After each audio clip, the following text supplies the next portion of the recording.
That night at my grandson's engagement party, a man looked my son in the eye and said he wasn't worth the chair he was sitting in. I smiled and said nothing, but a grandmother's smile is not kindness. Sometimes it is the last warning someone gets before everything changes. My name is Constance Hartley. I am 63 years old. I live in a 2-bedroom house in Naperville, Illinois, the same house I bought with my own money 22 years ago when I had nothing but a second-hand filing cabinet and a client list written in pencil on a yellow legal pad. I will tell you that story in a moment, but first, I need to tell you about the night everything began. My son James had been dating a young woman named Audrey for 2 years. She was lovely. Bright eyes, quick laugh, the kind of person who remembers your coffee order after meeting you once. They were good together in the way that is rare and worth protecting. When he called to tell me he had proposed, I sat down at the kitchen table and cried, the good kind of tears. He asked me to come to the engagement dinner her family was hosting. A Saturday night in November, a restaurant in the Gold Coast neighborhood of Chicago, private room, white tablecloths, the kind of place where the menus have no prices on the women's side. I wore my grey wool dress, simple, no jewelry except my mother's pearl earrings. James picked me up and I could tell he was nervous by the way he kept adjusting his tie in the rearview mirror. She loves you, I told him. That's what matters. He nodded. But I noticed he did not say he wasn't worried. Her father, Philip, was already at the table when we arrived. He was a man in his late 60s, broad-shouldered, the kind of tan you get from 2 weeks in Scottsdale every February. He wore a sport coat with a pocket square that matched his wife's earrings, which told me either he had very good taste or his wife had laid out his clothes that morning. His wife Renee stood up to greet us. She had the careful smile of a woman who has spent decades managing a difficult man in public. Audrey ran to James and hugged him. That part was good. That part felt right. We sat. We ordered. The conversation started the way those conversations always start. The weather, the restaurant, how long the drive had been. Philip ordered a bottle of wine without asking anyone's preference. He poured glasses for himself and James and left mine and Renee's for the waiter to handle. A small thing. But I noticed it. The appetizers came, and Philip leaned back in his chair, the way men do when they have decided they are in charge of the room. James, he said, not unkindly at first, Audrey tells me you're in education. James straightened slightly.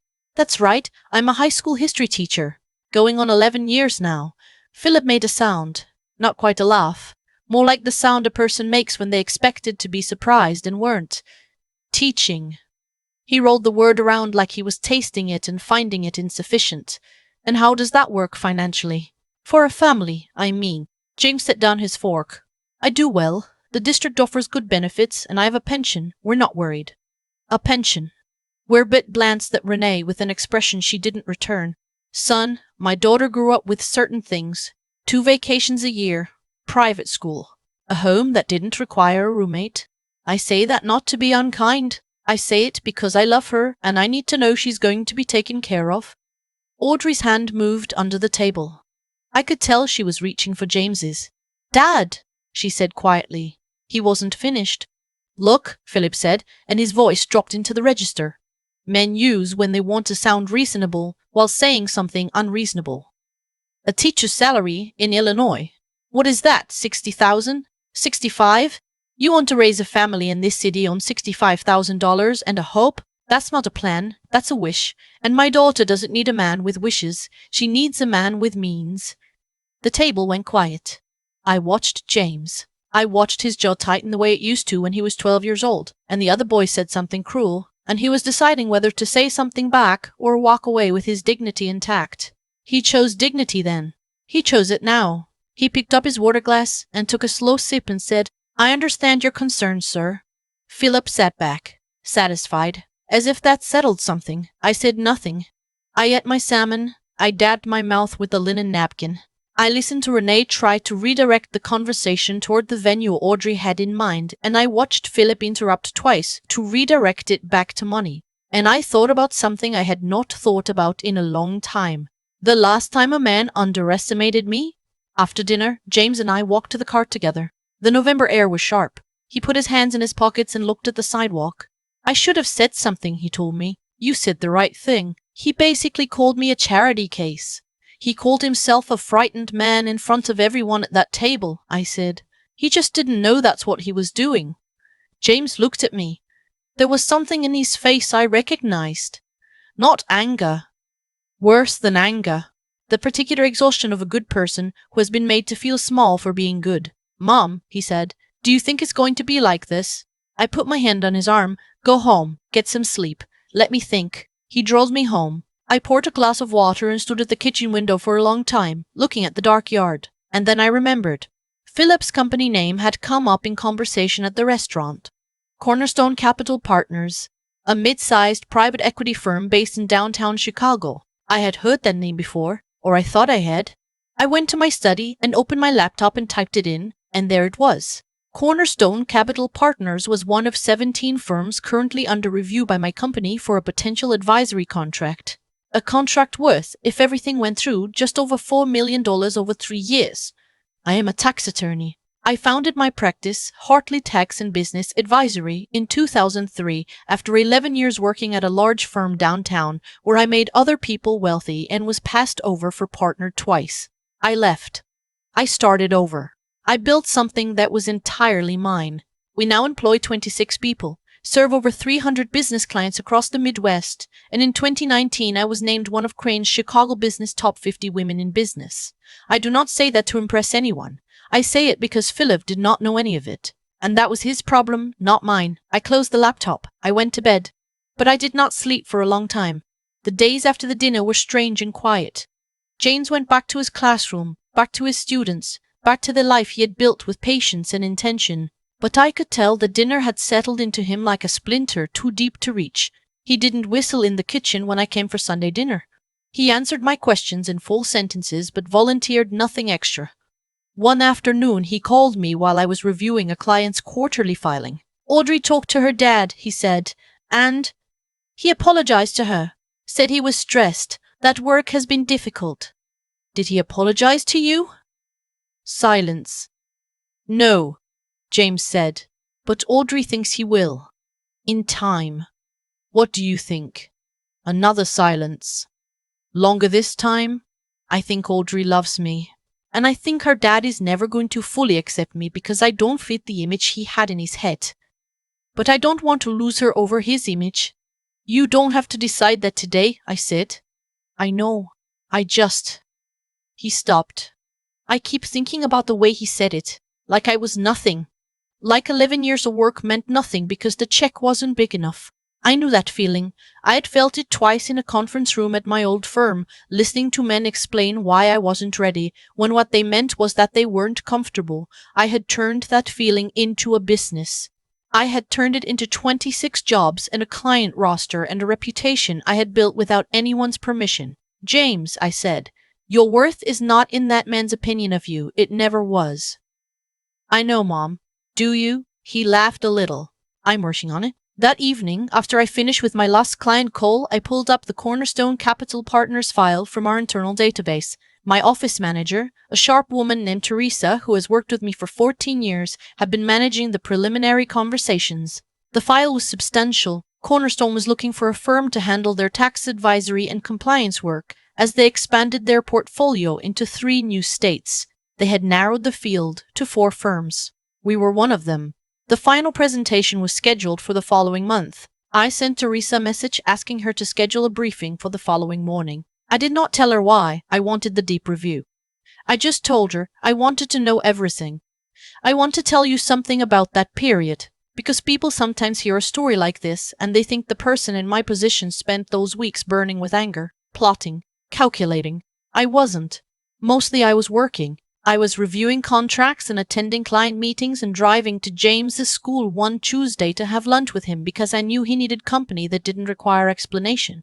We ate sandwiches at a picnic table outside the gym. November had gotten colder. He had his coat on over his button-down shirt, and he talked about a unit he was teaching on the civil rights movement, about a student who had started coming to him after class just to talk, about how Audrey had found a wedding venue in the western suburbs that they both loved. He talked about his life, and his life was full of meaning, full of students who remembered him years later, full of a woman who had chosen him. She chose you, I said. Don't forget that part. He smiled, and for a moment something in him relaxed. I drove back to the office, and I thought about Philip, sitting in his Gold Coast restaurant, pouring wine without asking. deciding what mattered, deciding who was enough. He was about to meet me officially. The briefing with Teresa confirmed what I had suspected. Cornerstone had been through a rough couple of years, a failed acquisition, some regulatory friction in one of their existing state portfolios, and a senior tax partner at their previous firm who had retired and left a gap they hadn't been able to fill with anyone they fully trusted. They needed us more than the file suggested on first read. Our presentation was in 3 weeks. I called Teresa into my office and told her I would be taking point on the Cornerstone pitch personally. She raised an eyebrow. I normally didn't lead pitches anymore. I had good people for that. Any particular reason? She asked. Call it a feeling, I said. She nodded in the way she does when she knows there is more but understands I'll share it when I'm ready.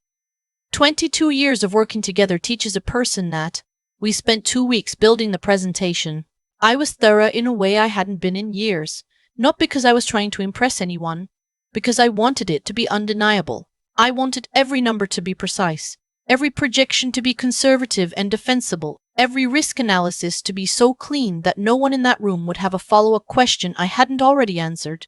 The morning of the presentation, I dressed carefully. Not to perform anything, just to be exactly who I was, unambiguously in the first 30 seconds. Cornerstone's offices were on the 38th floor of a building on Wacker Drive. Floor-to-ceiling windows, river views, the kind of office that is designed to communicate that the people inside it have arrived. I had been in offices like this when I was 29 years old, carrying other people's files. I had been in them when I was 41 and leaving my old firm for the last time with a box of my own things. I walked through the lobby and I felt exactly like myself. The conference room held 6 people. 4 I recognized from the file. 2 I did not. And then the door opened and Philip walked in. I watched him cross the room toward the seat at the head of the table. His eyes moved across the faces of the people already seated. The professional scan of a man who assesses rooms the way some people read menus, quickly determining what matters and what doesn't. Then his eyes reached me. I watched the recognition happen in stages. The first stage was ordinary recognition, a woman in the grey blazer he had seen somewhere before. The second stage was confusion. The third stage was the quiet, bloodless collapse of a certainty he had been holding without knowing he was holding it. I gave him nothing. No smile. No acknowledgement beyond the professional courtesy of a nod. The moderator introduced the firms. When she said my name and the name of my practice, I watched Philip's hands. He pressed them flat against the table. Mrs. Hartley, the moderator said, whenever you're ready. I stood up. Thank you, I said. I founded Hartley Tax and Business Advisory 22 years ago after more than a decade in corporate tax law. We currently serve over 300 business clients across the Midwest with deep specialization in multi-state compliance and private equity portfolio advisory. I understand Cornerstone is expanding into 3 new states. I'd like to show you exactly how we'd make that transition not just manageable but strategically advantageous. I spoke for 40 minutes. I answered every question. When one of the other members of the Cornerstone team asked about our bandwidth for a client of their size, I walked through our staffing structure, our response time guarantees, our conflict of interest protocols. When someone asked about our fee structure, I showed them 3 tiers with corresponding service levels and explained exactly what the difference would mean to their bottom line. Philip said nothing for most of the presentation. When he did speak, his voice was controlled and professional. Mrs. Hartley, he said near the end. How long have you been handling clients in the private equity space?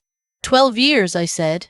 I can provide references from 4 firms of comparable size and structure if that would be helpful. That would be helpful, he said. That was all. After the presentation, the Cornerstone team stepped out to deliberate. I stood near the window with a glass of water. Teresa, who had sat quietly through the entire presentation managing the slide deck, came to stand beside me. That was something, she said quietly. It was a pitch, I said. The man at the head of the table. You know him. I looked at her. My son is engaged to his daughter. Teresa was quiet for a moment. Does he know who you are? He does now, I said. On the drive back to the office, my phone rang. It was James. I let it go to voicemail and called him back from my desk 20 minutes later. Audrey's dad called her, he said, and his voice had a quality I hadn't heard before. Something between disbelief and a very careful kind of hope. What did he say? He said he thought he should meet with you. Formally. He used the word formally. Audrey had to explain to me 3 times what he meant before I understood. He wants to apologize. To me. In person. I let the silence sit for a moment. How do you feel about that? I asked. Confused. James said. What happened? I had a business meeting this morning. Another silence. Mom. He said it slowly, the way he used to when he was 17 and working out whether to be impressed or unsettled. Did you know? Did you plan this? I knew we were both connected to the same company, I said. I didn't engineer anything, James. I went in and did my job. That's all I've ever done. He was quiet for a long time. He had no idea who you were, James said finally. No, I said. He didn't. Because you never said. I didn't. Because you never said. I didn't go to that dinner to tell him what I do for a living. I went to meet the parents of the woman my son loves. He didn't say anything for a moment. Then, very quietly, thank you, Mom. Don't thank me yet. I still don't know if they're giving us the contract. He laughed. A real laugh.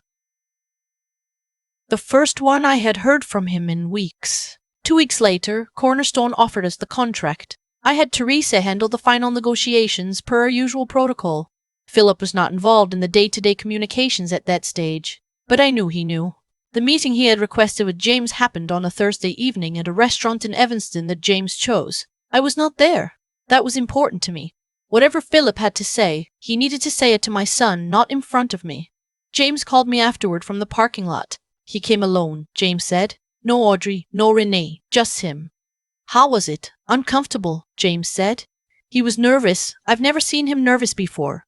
He seemed smaller than I remembered. What did he say? James took a breath. He said he'd been wrong, that he'd spent his whole life measuring people by one thing and that it had made him blind to everything else. He said he was sorry for what he said at the dinner. He said, James paused, he said he'd done some research on you after the pitch, and that what he found made him feel ashamed. I said nothing. He wasn't groveling, James said. He was just honest, I think, or trying to be. I don't know if that's the same thing. It might not be, I said. Did you accept the apology? I told him I appreciated him saying it, that it meant something, and that I was going to marry Audrey in June regardless of whether he approved, but that I'd rather do it with his blessing. What did he say to that? He said he hoped we'd give him the chance to earn it. I sat with that for a moment. Are you okay? I asked. Yeah, James said. And he meant it. I could tell. Yeah, Mom. I actually am. I want to tell you something I have never told James. Something I have held for a long time. I did not take the Cornerstone pitch to get back at Philip. I took it because it was the right business decision and because I am very good at my job, and those two things have always been enough reason. But I will not pretend I didn't know what it meant. I will not pretend there wasn't something in me that wanted that man to sit across from me and understand exactly who he had dismissed over salmon and a bottle of wine he chose without asking. I am 63 years old. I have built something from nothing. I buried a husband. I raised a son by myself in a house I paid for with work that began before sunrise on more mornings than I can count. I have been underestimated in boardrooms and dismissed in meetings and overlooked at dinners just like the one in November. And every single time I went back to my desk and I worked, not because I was trying to prove anything to anyone, because the work was mine, because what I built was mine, and no one's opinion of its value was ever going to be more accurate than mine. That is what I wanted Philip to understand, not through a speech, not through a confrontation, just with a simple, irrefutable fact of sitting across a conference table from a woman he had written off the week before, while she told him what she could do for his company, calmly and without asking him to believe in her first. Audrey and James were married the following June. Outdoor ceremony at a vineyard in Geneva, Illinois. White chairs on grass, string lights, the smell of early summer and whatever flowers Audrey had chosen that James gamely pretended to have an opinion about. I sat in the front row. Renee sat beside me. We had gotten to know each other a little over the months of planning, phone calls about rehearsal dinners and seating arrangements. She was a quieter woman than I had initially assumed. One afternoon, she told me she was glad Audrey had found someone who looked at her the way James did. Philip comes around, she said. He always does. He just takes longer than most people. I know that kind of person, I said. They get there. Philip walked Audrey down the aisle. When he passed me, he gave a small nod. Formal, still, but honest. I nodded back. When the officiant asked who came to witness this union, and everyone said, "We do," Philip said it too. out loud, with his whole voice. Sometime in the fall, I got a letter in the mail, handwritten on plain paper, no letterhead. I almost didn't recognize the handwriting because I had never seen it before. Mrs. Hartley, I owe you more than an apology for what I said at that dinner. I owe you the acknowledgement that I was wrong about what mattered, about what makes a man. I have spent most of my adult life believing that financial success was the clearest measure of a person's worth. I understand now that I was measuring the wrong things, and that the cost of that mistake was almost losing my daughter's happiness. I am grateful you did not use your position to damage mine. You had every right. That you chose not to tells me more about your character than anything I could have learned from a business file. With sincere respect, Philip.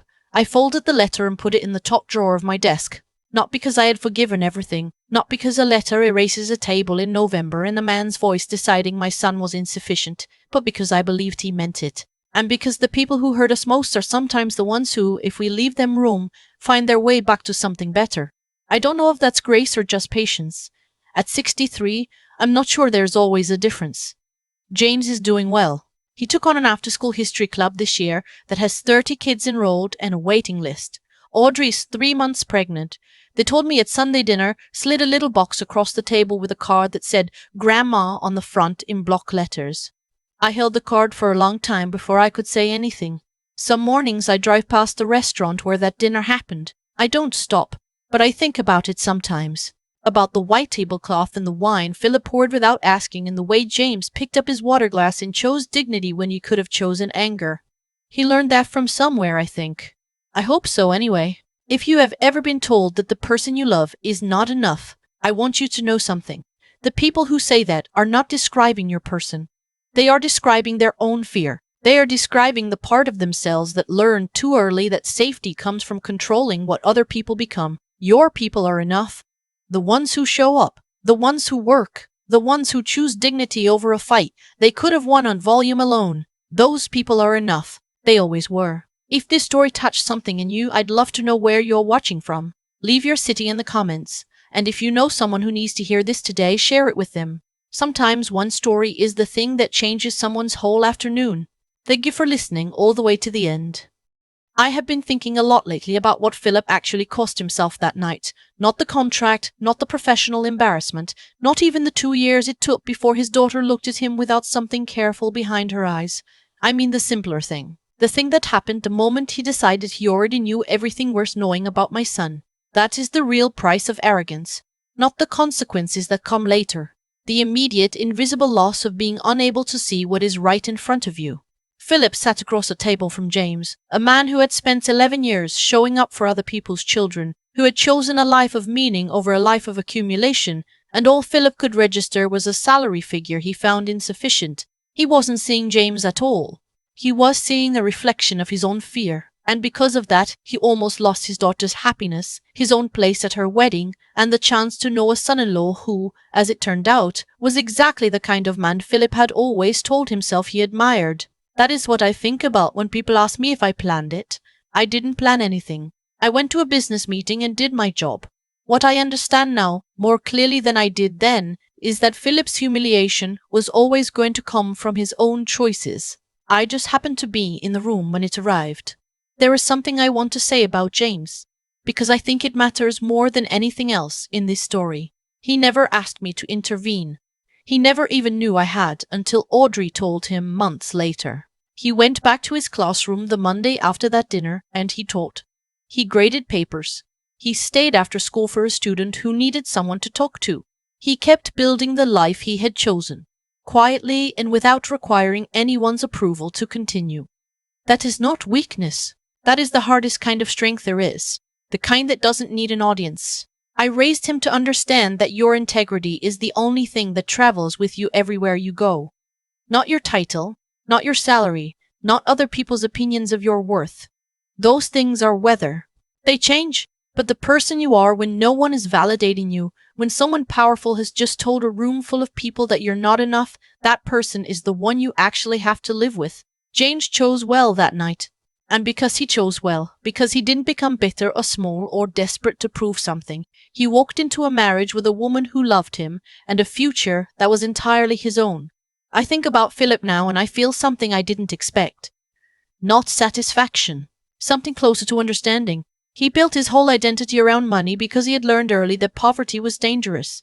That is not nothing, that is a real wound. The problem was he never stopped treating it like an emergency long after he was safe. And so he passed that fear down to everyone around him, dressed it up as standards, called it love. The cost of carrying that kind of fear for 40 years is that you spend your whole life protecting yourself from a threat that no longer exists, while the things that actually matter, your daughter's joy, your son-in-law's respect, your wife's ease in a room, slip past you while you're busy checking someone's credentials. What I know at 63 is this: the people who underestimate others almost always do it because they are afraid. And the people who keep going anyway, who do the work and hold their dignity and refuse to become what was said about them, those people don't need to wait for justice. They are already living it.